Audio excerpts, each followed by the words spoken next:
So, a bit of a lesson on uh, work and energy with open systems. We'll start with a quick review of some of the things that we did yesterday with closed systems to try to make sure that everything kind of makes sense here.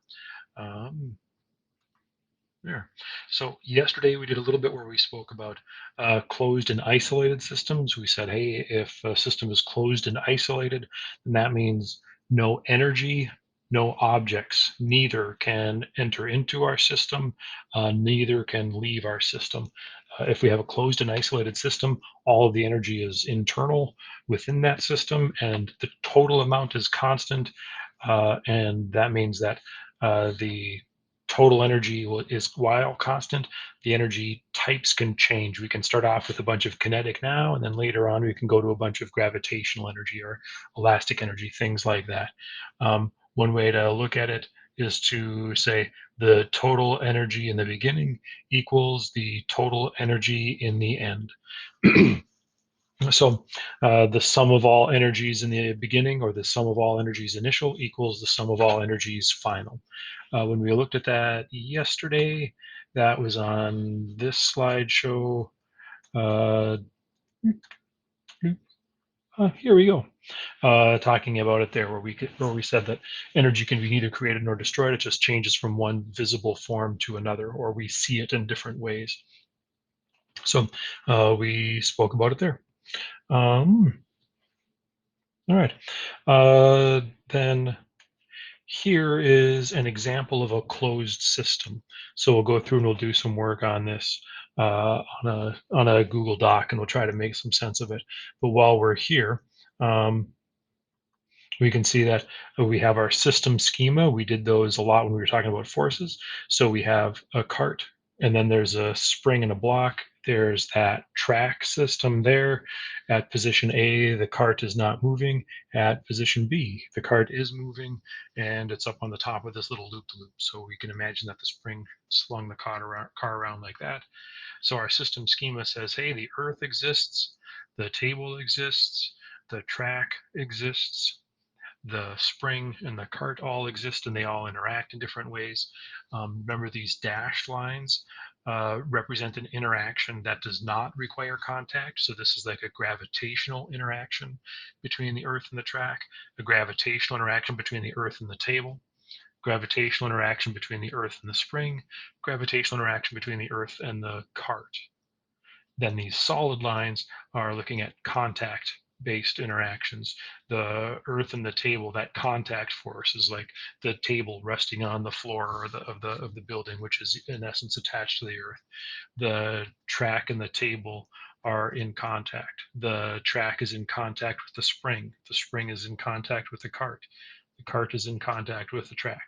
That's our system schema showing all of the things that interact and with the interactions that are present. And then this big purple box around the outside is saying everything is in our system.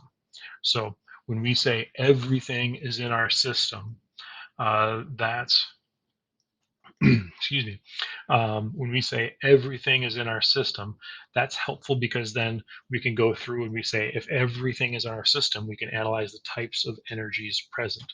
If everything is in our system, then that means that the total energy in the beginning should equal the total energy in the end.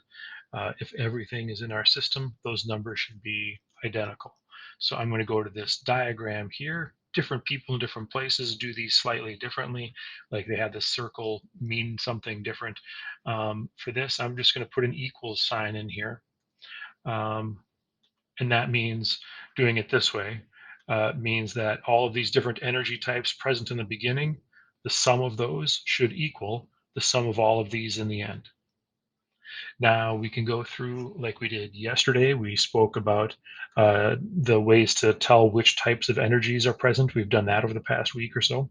So at position A, the spring is compressed. They tell us that the speed at A is 0. So if the speed at A is 0, kinetic energy? No. Gravitational energy. Well, at this point, to find if it has to see if it has gravitational energy. Does it have mass? Well, yeah, it's a cart. It's on Earth. Both the cart and Earth are in our system. So it's possible so far for there to be gravitational energy. The last thing for gravitational energy is height. Object is at its lowest height. That's probably the most convenient place for height to be zero. So while the object does have mass, it is on Earth. There's that gravitational field. The Earth is in our system, which is necessary for gravitational energy. However, height is zero, so no gravitational energy. So no kinetic, no gravitational. Then elastic energy. Well, we have a spring, and that spring is compressed or expanded, but at this point, compressed. Really, if a spring is uncomfortable, not in a relaxed state, if a spring is uncomfortable, then there's elastic energy present.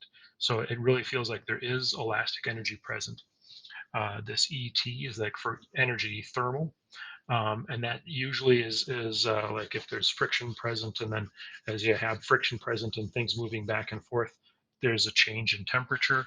That change in temperature is an indication that there's thermal energy present. We're probably not seeing that here. So the way I would document that in our bar chart is I would simply go through and say, hey, we said no kinetic at point A because it was stationary, no gravitational because the height was zero, no thermal because there's no frictional forces or friction isn't a significant thing. So we can just go and say the only energy type we have is that elastic. And then when it's the first energy type or the only energy type, our standard in here is basically to say, hey, I'm going to just make all of the energy that type, and I'm going to kind of fill up my energy bar. So I've got those 4 bars of elastic energy right there, and we're set. So we have this set up here. So now our elastic energy in the beginning, the initial elastic energy at point A, 4 bars of elastic energy, and we're saying everything is in our system. So the total initial should equal the total final. So now we go over here and we say, hey, which types of energies are present over here? Um, and so I will open this one up while we try to kind of keep track of which types of energies are present at position B. Um, oh, dang it. Okay. So at position B, the cart is up here. So the spring has already pushed. The cart is moved. It's up here, and now they tell us the speed at B is greater than zero. Well, having a velocity is a sign of kinetic energy. So I know there is kinetic energy at B. Um, Gravitational energy, you have to have mass. Well, there's that cart. We have to have the gravitational field. It's on Earth, so we can say we've got that. There has to be a height that's greater than zero, and at position B, there is that height. And for this one, the Earth is also in our system. So we have all of our conditions met for there to be gravitational energy. So we do know that we have gravitational energy. So I'm just going to put one there. I'm just kind of right now, I'm going through to mark which types of energies we have. Elastic energy. Well, when the car is at position B, the spring still exists, but the spring is no longer uncomfortable. The spring is no longer really compressed or overextended. The spring is just it's at a relaxed length is the language that we use. So even though the spring exists, when the cart is at B, the spring is relaxed. So there's no elastic energy there.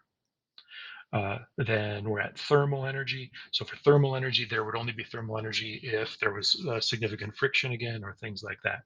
There isn't. So we have these 2 types of energies.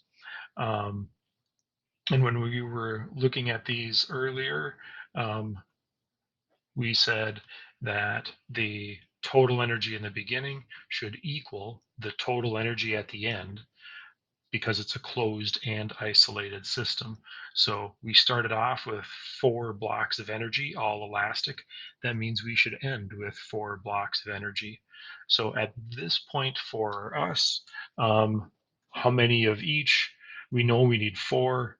So I'm just gonna real quick like make it so that we have 4. So we have 4. Now we need to figure out how many are gonna go on each. With energy bar charts, there are a few different ways to go, but for this thing, when we're kind of creating our own, we just need to be consistent or at least make sure that the totals kind of make sense, right? So we could say that there's 2 units of each. We could say that there's um, 3 kinetic and 1 gravitational. The main thing that we're trying to focus on is that the amounts make sense and that the total energy in the beginning equals total energy in the end.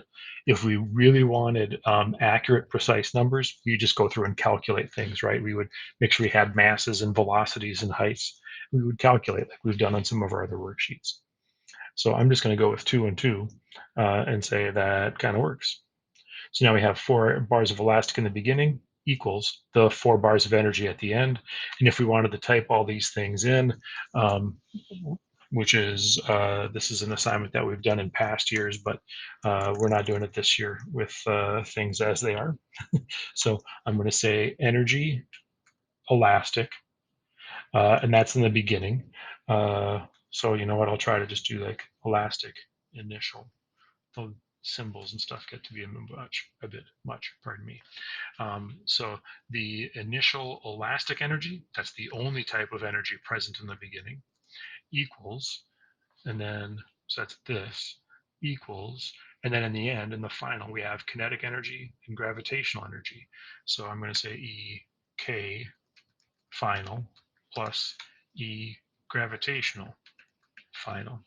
And then I'm just doing a quick highlight, make those things subscripts so they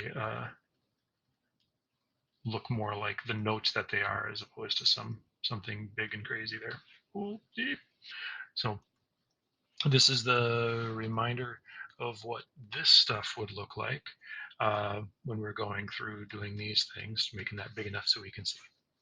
All right. Each different slide then when we look, so this is looking at the total energy of a system at the beginning, in the end, and the energy equation for everything in our system. There will be 2 more spots, I think, where we look at energies where not everything is in our system.